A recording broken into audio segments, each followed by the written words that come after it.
Mga kapriyon ko, welcome back sa ating vlog. So, nandito po tayo. Ituturo ko sa inyo paano natin malaman ang compressor na inverter at saka non-inverter. So, ayan mga kapriyon ko, meron tayong dalawang compressor. So, ito sa kaliwa kong kamay, ito yung inverter. At saka ito naman yung isa is non-inverter. So, paano natin malaman ang inverter? So makikita natin sa spec niya at saka sa non-inverter na specification rin. So magkaiba ang spec niya. So halimbawa sa inverter, so makikita natin ang spec niya. Itong compressor inverter sa Samsung brand. So makikita mo 160 to 240 volts, 60 Hz to 200 Hz. So comparing sa non-inverter is 220 volts lang, 220 volts niya at saka 60 Hz. So yun lang ang pagkakadis. Itong non-inverter replaceable to na compressor. Itong non-inverter is 134A refrigerant. At ito naman yung inverter is 600A refrigerant. So 600A means this is a flammable. So kaya mag-ingat tayo basta refrigerant 600E. At saka 134A is non-flammable refrigerant. So mga kapriyon ko, so meron akong babasahin kung paano natin what is the comparison of traditional compressor means non-inverter and inverter compressor. So ipakita ko mga kapiyon ko, sandali lang. Yan mga kapiyon ko, yun ang dalawa. So walang pagkaiba, meron rin siyang may terminal yung tatlo ring terminal. So nakita natin ito.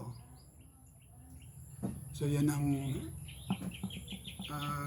huwag kayong magtaka, baka ma-confuse kayo. So meron sa inverter, meron siyang relay. Meron siyang overload lang, walang relay. Pero kasi meron ang inverter, merong PCB board.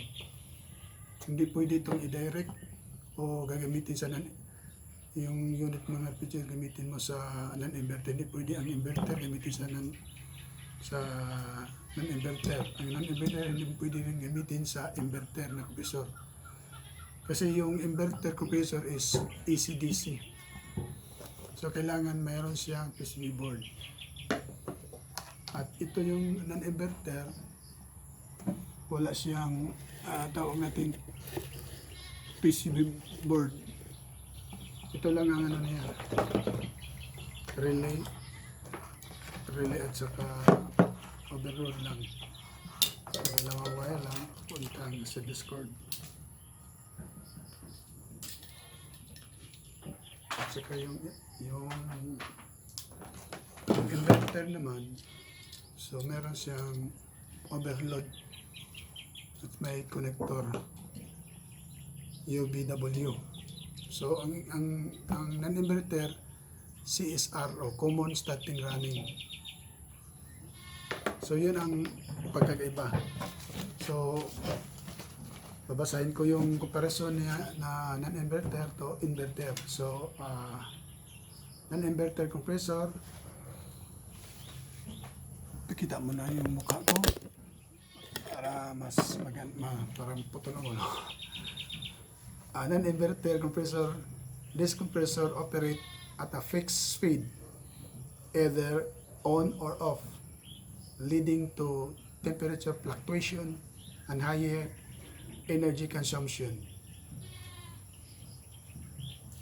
Compare naman natin sa inverter compressor, this compressor can be adjust their speed to match the cooling demand, leading to more efficient, stable operation. So, ang pagkaiba pala ng non-inverter at saka inverter, yung non-inverter, fixed speed siya. So, tuloy ang yung lakas niya, yung takbo ng yung hatak niya. At saka yung inverter naman is may tawag siyang variable or tawag na ito low speed at high speed. So mas makatipid tayo sa inverter. Kasi pwede siyang mag low speed siya kung ma-reach na yung lamig niya. So dandahan siya, hindi siya mag on and off. So pag na-reach na niyang lamig, slowly na lang siya, low speed na siya. Whereas yung non-inverter, pag ma-reach na niyang lamig, cut off siya.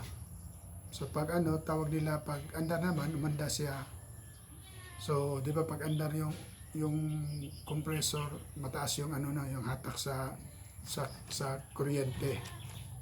Whereas ang yung inverter, speed lang, pag ma-reach na niya yung high speed siya, hindi na pinalamig mo na, ma-reach na niya, mag-low speed siya. Kaya tinawag nitong variable speed. So, tandaan natin, yung inverter is AC-DC. Yung non-inverter is AC o alternating current. Hindi siya pwedeng tawag nito, mag-low speed siya, high speed, hindi, walang fixed speeds lang siya. So yun ang pagkaiba ng inverter at saka ng inverter, mga kapiyon ko. So sa susunod na video, i-test natin magkaiba ba ang reading ng inverter at saka ng inverter. So isa-isahin natin sa susunod na video para hindi tayo ma-confuse kung mag-testing tayo ng inverter at saka ng inverter. So maraming salamat sa inyong panonood, mga kapiyon ko, and God bless us always.